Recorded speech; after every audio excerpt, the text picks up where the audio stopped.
भारत और पाकिस्तान के बीच जब तक संघर्ष विराम यानी कि सीज फायर नहीं हुआ था, तब तक पूरे क्षेत्र में एक अनकही बेचैनी और डर का माहौल छाया हुआ था। इसकी बड़ी वजह थी दोनों देशों का परमाणु शक्ति संपन्न होना।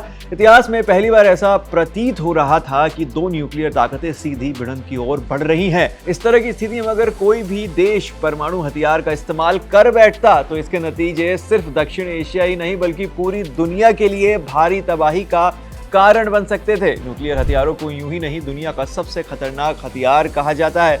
ये पल भर में पूरे शहर को राख में बदल सकते हैं। आज तक सिर्फ 9 देशों ने ही इन हथियारों को बनाया है।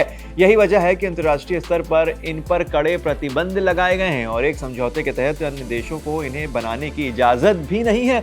इतना ही नहीं, परमाणु शक्ति से लैस देशों ने भी एक आपसी समझ के तहत तय किया था कि कोई भी देश किसी भी हालत में पहले इन हथियारों का इस्तेमाल नहीं करेगा। लेकिन पाकिस्तान इस समझौते का हिस्सा नहीं है, ये भी आपको बता देते हैं। यही वजह है कि जब भी भारत और पाकिस्तान के बीच तनाव बढ़ता है, परमाणु हमले की धमकियां भी सुनाई देने लग जाती हैं। मौजूदा संघर्ष की शुरुआत से पहले भी पाकिस्तान के कई नेताओं ने खुलेआम ऐसे बयान दिए थे। कुछ रिपोर्ट्स के मुताबिक जब भारत की जवाबी कार्रवाई से पाकिस्तान में खलबली मची थी तो प्रधानमंत्री शहबाज शरीफ ने देश की उस विशेष समिति की बैठक बुलाई जो परमाणु हमले से जुड़े फैसले लेती है।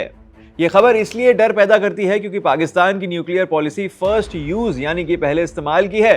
मतलब अगर उसे अपनी सुरक्षा खतरे में लगी तो वो पहले भी परमाणु हथियारों का इस्तेमाल कर सकता है। मगर ये कहना कि पाकिस्तान ऐसा कर पाएगा उतना आसान नहीं है। उदाहरण के तौर पर रूस और यूक्रेन की जंग को ही देख लीजिए। 3 साल से दोनों देश के बीच युद्ध चल रहा है।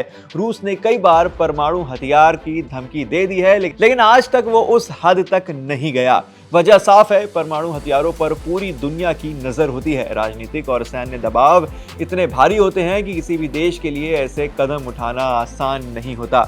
अब कल्पना कीजिए, अगर पाकिस्तान वाकई पहला हमला करता है तो भारत का जवाब निश्चित रूप से उसी स्तर पर होता और तब सिर्फ 2 देशों के बीच नहीं बल्कि एक वैश्विक संकट की शुरुआत हो सकती थी। दुनिया तीसरे विश्व युद्ध की ओर बढ़ सकती थी। इतना ही नहीं, जो देश पहले परमाणु हथियार का इस्तेमाल करता है उसकी अंतर्राष्ट्रीय छवि पूरी तरह से बर्बाद हो जाती है। कूटनीतिक रूप से वो देश अलग थलग पड़ सकता है। न सिर्फ व्यापार बल्कि तमाम वैश्विक मंचों पर उसे बाहर का रास्ता दिखा दिया जाता है। यहाँ तक कि उस पर इंटरनेशनल कोर्ट में मुकदमा भी चलाया जा सकता है। संक्षेप में कहें तो परमाणु हथियार युद्ध के नहीं तबाही के औजार है और इनका इस्तेमाल केवल एक देश को नहीं पूरी मानवता को अंधेरे में ढकेल सकता है। अब आपकी इस पूरे मामले पर क्या राय है, नीचे कमेंट सेक्शन में जरूर बताइएगा। आप देख रहे थे एबीपी लाइव और मेरा नाम है मोहम्मद अरशद।